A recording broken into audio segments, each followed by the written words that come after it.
Distance time graph समझने के बाद अब हम आ गए वेलोसिटी टाइम ग्राफ पे, और अब हम इसे स्टार्ट करते हैं। The variation in velocity with time for an object moving in a straight line can be represented by a velocity time graph. तो जब कोई चीज़ है, देखो यहाँ पे एक चीज़ हमें ध्यान देनी पड़ेगी, ये वेलोसिटी की बात कर रहे हैं। वेलोसिटी क्या होती है? वेलोसिटी डायरेक्शन डिपेंडेंट होती है। वेलोसिटी में क्या होता है? Direction. The variation in velocity with time, तो अगर वेलोसिटी टाइम के साथ चेंज हो रही है, N object moving in a straight line, तो यहाँ पे ये इंपॉर्टेंट है, अगर वो ऑब्जेक्ट कैसे घूम रहा है? स्ट्रेट लाइन में चल रहा है, उसकी मूवमेंट क्या है? स्ट्रेट लाइन में, तब वेलोसिटी टाइम ग्राफ दिखा रहे हैं हम। Can be represented by a velocity time graph. Object straight line में चल रहा है, तब हम उसकी वेलोसिटी कैसे टाइम के साथ चेंज हो रही है, इसे वेलोसिटी टाइम ग्राफ में दिखा सकते हैं। In this graph time is representing along x axis, तो पहले की तरह ही है। टाइम क्या है? टाइम हमेशा एक्स एक्सिस पे था, जैसे पहले था डिस्टेंस टाइम ग्राफ में। और वेलोसिटी किस पे आ जाएगी? वेलोसिटी वाई एक्सिस पे, क्योंकि पहला टर्म किस पे होता है? वाई एक्सिस पर। And the velocity is represented along the Y axis, तो ये हम देख चुके हैं, वेलोसिटी किस पे आ जाएगी? वाई एक्सिस पे। If the object moves at uniform velocity, तो कैसी वेलोसिटी से मूव कर रहा है? यूनिफॉर्म वेलोसिटी से। The height of its velocity time graph will not change with time, तो इसकी हाइट नहीं चेंज होगी वेलोसिटी टाइम ग्राफ की। It will be a straight line parallel to X axis, तो हम ये देख चुके हैं कि ये कैसी होगी? पैरेलल लाइन होगी, एक्स एक्सिस के parallel. Figure 8.5 shows the velocity time graph for a car moving with uniform velocity 40 kilometre per hour. तो जो हमारा फिगर है उसमें क्या दिखा रखा है? कार की वेलोसिटी दिखा रखी है, वो कैसी है? यूनिफॉर्म। कितनी है? 40 किलोमीटर पर आवर, और वो चेंज नहीं हो रही। तो एक बारी फिर से ग्राफ देखते हैं अपना। तो ये हमारा ग्राफ है, क्या इसकी हाइट चेंज हो रही है ग्राफ की? हमारे नहीं हो रही, ये ऐसे ही चल रहा है, हाइट सेम है। और ये जो लाइन है वो कैसी है? एक्स एक्सिस के पैरेलल है, एक्स एक्सिस के पैरेलल है, क्योंकि ये कैसा मोशन है? यूनिफॉर्म मोशन है। और कार की जो वेलोसिटी है वो कितनी है? 40 किलोमीटर पर आवर। तो 40 यूनिट क्या है? Kilometre per hour. तो 40 किलोमीटर पर आवर से कोई कार चल रही है और चलती जा रही है। तो स्ट्रेट लाइन आई है यूनिफॉर्म मोशन के लिए, कैसे? एक्स एक्सिस के पैरेलल। अगर ये एक्स एक्सिस के पैरेलल नहीं होती तो यूनिफॉर्म मोशन नहीं होता, स्ट्रेट होती बट एक्स एक्सिस के पैरेलल नहीं होता, तो ये यूनिफॉर्म मोशन नहीं होता। We know that the product of velocity and time give us displacement of an object moving with uniform velocity. तो हमें एक चीज पता है कि अगर वेलोसिटी और टाइम जो होता है उनका प्रोडक्ट, अगर हम, वेलोसिटी क्या होती है? Displacement upon time. तो अब से ये ध्यान रखिएगा, जब मैंने वेलोसिटी दिखानी होगी तो उसके ऊपर एक एरो बनाऊंगा, डिस्प्लेसमेंट दिखानी होगी तो उसके ऊपर एक एरो बनाऊंगा, डिस्टेंस दिखानी होगी तो एरो नहीं होगा। टाइम वेक्टर नहीं होता, टाइम के ऊपर एरो नहीं बनता, वेलोसिटी के ऊपर एरो बनता है, और स्पीड के ऊपर एरो नहीं बनेगा। तो स्पीड है तो एरो नहीं होगा, वेलोसिटी तो एरो होगा। तो क्या होगा कि अब देखो, वेलोसिटी क्या होता है? Displacement upon time. अगर हमने डिस्प्लेसमेंट निकालनी होती क्या होगा? Displacement velocity into time, velocity into time. तो क्या होगा कि प्रोडक्ट जो है, जो इसकी मल्टीप्लिकेशन है वेलोसिटी और टाइम की, वो क्या देती है हमें? Displacement of an object moving with uniform velocity. तो अगर यूनिफॉर्म वेलोसिटी से मूव कर रहा है तो इनका जो मल्टीप्लिकेशन है वो हमें क्या दे देगा? डिस्प्लेसमेंट। तो ये चीज समझ में आई कि डिस्प्लेसमेंट कैसे निकाल रहे हैं हम? वेलोसिटी का टाइम से मल्टीप्लिकेशन करके। सिंपल है, ये फॉर्मूला हमें पता है, बस टी को इस साइड ले गए। The area enclosed by velocity time graph and time axis will be equal to magnitude of displacement. ये चीज अब थोड़ी कठिन हो गई कि एरिया जो बंद है वेलोसिटी टाइम ग्राफ में, किससे? जो वेलोसिटी टाइम ग्राफ ऐसे आया है और टाइम एक्सिस में, उससे क्या मिलेगा? हमें डिस्प्लेसमेंट मिलेगा। अब ये समझने की चीज है कि डिस्प्लेसमेंट हमें कैसे मिलेगा वो, तो इसे देखते हैं कि डिस्प्लेसमेंट इससे कैसे मिलता है। तो यहां देखते हैं हम, ये हमारा वेलोसिटी टाइम ग्राफ आ गया। तो इसमें वेलोसिटी टाइम लाइन क्या है? ये है, ये हमारी जा रही है स्ट्रेट लाइन।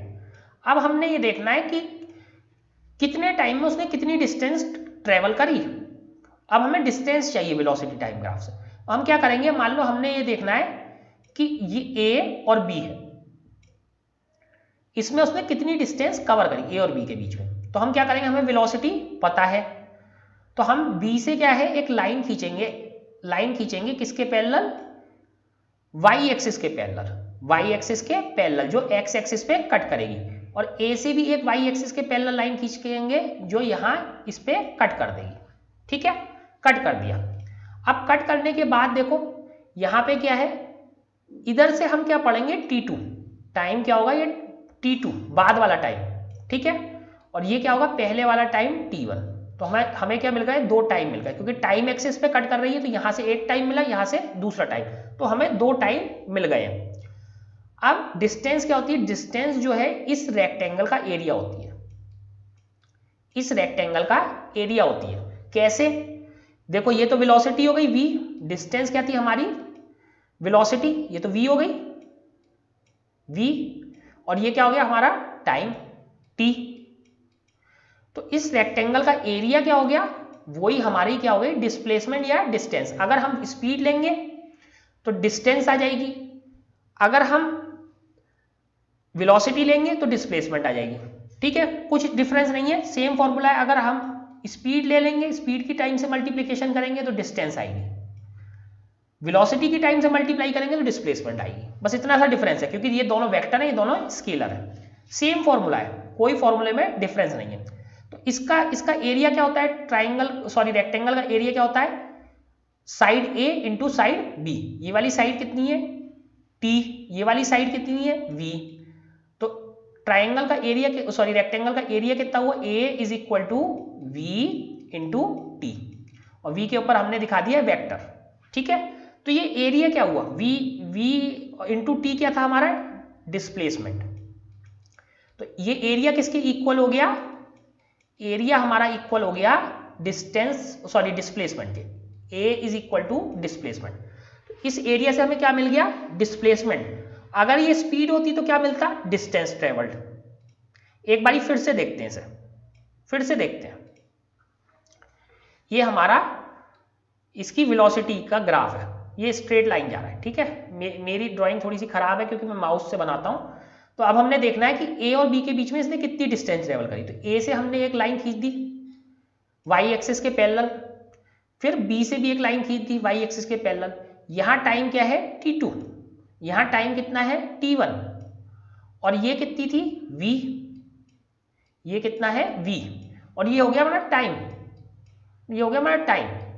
तो रेक्टेंगल का एरिया क्या होता है, a is equal to side v, area is equal to side v, ये वेक्टर लगा देता हूं, into time t, side a into side b। तो ये एरिया आ गया। बट हमें पता है कि v इंटू टी क्या है हमारा, v इंटू टी हमारा है डिस्प्लेसमेंट। तो ये एरिया किसके इक्वल हो गया, ये एरिया इक्वल हो गया डिस्प्लेसमेंट के। ठीक है, अगर ये वेलोसिटी की जगह ये हमारा स्पीड होता तो क्या हो जाता, ये सिंपली डिस्टेंस हो जाता, v into t is equal to d, तो डिस्टेंस ट्रेवल्ड आ जाती है। बस यही डिफरेंस होता है, वेलोसिटी लेंगे तो डिस्प्लेसमेंट आएगा, और स्पीड लेंगे तो डिस्टेंस आ जाएगा। बस अब इसमें एक छोटी सी चीज और रह गई, यहां टाइम कितना था, टाइम कितना था। तो यहां से यहां तक टाइम देखो कितना है, अगर ये टाइम है तो t कितना है इसमें, t इज इक्वल टू, यहां पे टाइम कितना है T2, टोटल टाइम यहां से यहां तक कितना हुआ T2, माइनस यहां से यहां तक का कितना है T1, T2 माइनस T1। तो बस यही वैल्यू रख देंगे तो हमें डिस्प्लेसमेंट मिल जाएगा। डिस्प्लेसमेंट इज इक्वल टू क्या था हमारा फॉर्मूला, v इंटू टी। ठीक है, अब d equal to v, t की वैल्यू क्या है, t की वैल्यू हमारी है T2 minus T1, T2 minus T1। ऐसे करके हमने, क्योंकि यहाँ पे टाइम का हम डिफरेंस ले रहे हैं 2 पॉइंट में। ठीक है, टाइम का क्या ले रहे हैं डिफरेंस। इस तरीके से हमें इसकी ऑब्जेक्ट की क्या मिल जाएगी, डिस्प्लेसमेंट हमें मिल जाएगी। To know the distance moved by car between time T1 and T2, तो कौन से पॉइंट थे, T1 और T2 थे, यानी A और B पॉइंट थे। Using figure 8.5 draw perpendiculars from the point corresponding to time t1 and t2 on the graph. तो ऐसे करके हमने परपेंडिकुलर कर दिए थे ना, गिरा दिए थे y एक्सिस के parallel. The velocity of 40 kilometre per hour is represented by height of AC। तो हाइट जो थी इसकी वो क्या थी, वेलोसिटी के बराबर थी। AC और BD, दूसरी साइड क्या हो गई BD, तो हाइट क्या थी V के बराबर थी। And time t2 minus t1 is represented by length AB। तो ये जो था लेंथ AB थी, A पॉइंट यहाँ था, B पॉइंट ये था, ये कितना था t2 माइनस t1, क्योंकि ये रेक्टेंगल था। तो रेक्टेंगल की ये वाली साइड और ये वाली साइड, अपोजिट साइड्स कैसी होती हैं, बराबर होती हैं। ये वाली साइड इस वाली साइड के बराबर है, ये वाली साइड इस वाली साइड के बराबर है। तो ये वाली साइड A और B में टाइम कितना लगा था t2 माइनस t1 और वेलोसिटी कितनी थी v। So the distance as moved by the car in time t2 minus t1। तो अब देखो यहाँ पे इन्होंने डिस्टेंस वर्ड यूज कर लिया। अगर डिस्प्लेसमेंट था तो हम वेलोसिटी यूज करते, वेलोसिटी को ही हमने किस में कन्वर्ट कर दिया, स्पीड में। So the distance as moved by car in the time t2 minus t1, इसमें कितना होगा कि ये रेक्टेंगल के एरिया से हम इसे दिखा सकते हैं। तो रेक्टेंगल को एक बार फिर से देखते हैं। तो रेक्टेंगल को हमने देखा, तो रेक्टेंगल का एरिया क्या है, देखो ये रेक्टेंगल है ABCD, ABCD। तो हम बना लेते हैं यहाँ पे रेक्टेंगल अपना, अच्छा नहीं बन रहा लेकिन बन रहा है ABC और D। तो ये क्या था T1 था यहाँ पे, यहाँ क्या है T2 है और यहाँ पे क्या है ये V है, ठीक है। तो इस रेक्टेंगुलर का जो एरिया है वो देखते हैं।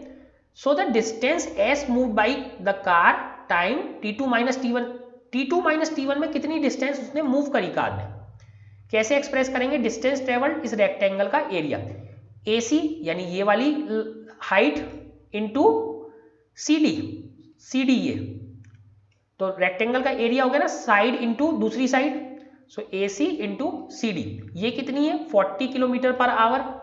t2 माइनस t1 टाइम कितना था t2 माइनस t1 और इसकी यूनिट भी क्या है आवर।